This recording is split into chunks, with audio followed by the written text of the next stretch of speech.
CM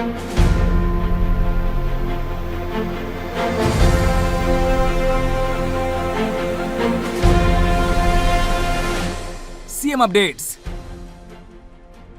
मुख्यमंत्री श्री विष्णुदेव साय ने operation सिंदूर की सफलता के लिए जवानों को बधाई एवं शुभकामनाएं दी।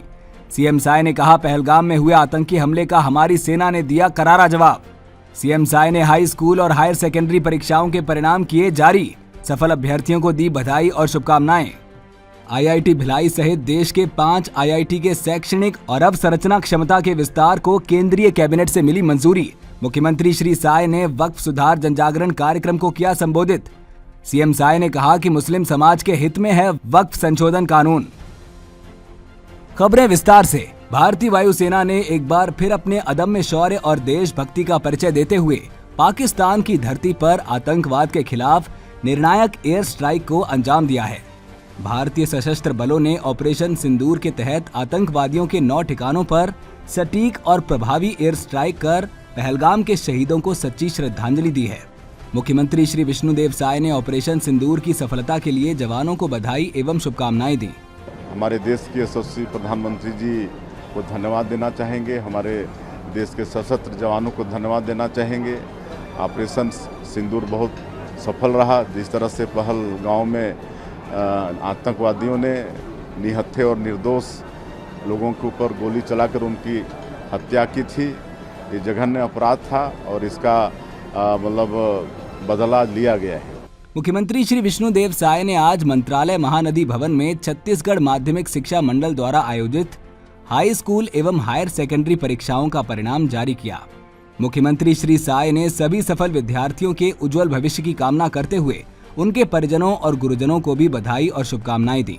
सीएम साय ने कहा कि इस वर्ष हाई स्कूल परीक्षा में 76.53% एवं हायर सेकेंडरी परीक्षा में 81.87% विद्यार्थियों ने सफलता अर्जित की है।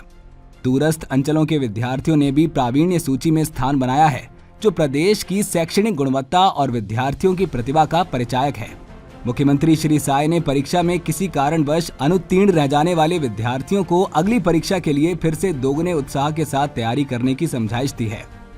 उन्होंने कहा कि असफलता से विद्यार्थी निराश न हो, क्योंकि जीवन में असफलता ही सफलता की पहली सीढ़ी है। इस अवसर पर विधायक श्री मोतीलाल साहू, मुख्यमंत्री के प्रमुख सचिव श्री सुबोध कुमार सिंह, मुख्यमंत्री के सचिव डॉक्टर बसवराजू एस, माध्यमिक शिक्षा मंडल और स्कूल शिक्षा विभाग के अधिकारी गण उपस्थित रहे। नई दिल्ली में प्रधानमंत्री श्री नरेंद्र मोदी की अध्यक्षता में आयोजित केंद्रीय कैबिनेट बैठक में आज छत्तीसगढ़ के लिए एक बड़ी घोषणा हुई। आईआईटी भिलाई के कैंपस के विस्तार के साथ ही तकनीकी शिक्षा और अनुसंधान के लिए नई सुविधाएं मिलेंगी। इसके अलावा अब आईआईटी भिलाई में अधिक छात्रों को पढ़ाई का मौका मिलेगा। मुख्यमंत्री श्री विष्णुदेव साय ने आईआईटी भिलाई के विस्तार के संबंध में की गई घोषणा के लिए प्रधानमंत्री श्री नरेंद्र मोदी जी का आभार जताया। उन्होंने कहा कि प्रधानमंत्री श्री मोदी का विकसित भारत और विकसित छत्तीसगढ़ के लक्ष्य की दिशा में ये एक और बड़ा कदम है। आज मुख्यमंत्री श्री विष्णुदेव साय ने अपने निवास कार्यालय में आयोजित वक्फ सुधार जनजागरण कार्यक्रम को संबोधित किया। मुख्यमंत्री श्री साय ने कहा कि वक्फ बोर्ड संशोधन अधिनियम मुस्लिम समुदाय के हितों की रक्षा हेतु एक महत्वपूर्ण कदम है।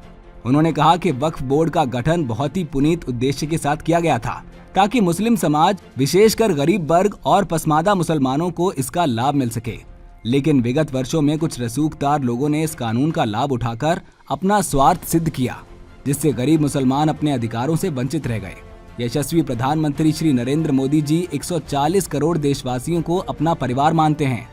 उनका स्पष्ट मानना है कि अगर किसी एक वर्ग का विकास छूट गया तो विकसित भारत बनाने का सपना अधूरा रह जाएगा। कितना संपत्ति है, अकूत संपत्ति है वक्फ बोर्ड के पास की 12,000 करोड़ उसका हर साल मुनाफा होना चाहिए, और अभी कितना आ रहा है? मात्र 166 करोड़ आ रहा है। कहाँ 12,000 करोड़ आना चाहिए मुनाफा, तो वहाँ 166 करोड़ मात्र आ रहा है। तो कहाँ इसका दुरुपयोग हो रहा है, आप समझ सकते हैं। आज 58,000 से ज्यादा केस है वक्फ बोर्ड से लेके, और उसमें 9,000 से ज्यादा केस मुस्लिम समाज के द्वारा ही दायर किया गया है। वक्फ बोर्ड इतना भटक गया कि अपने लोगों को भी नहीं बख्शा, अपने लोगों को भी शिकायत करने पर मजबूर कर दिया।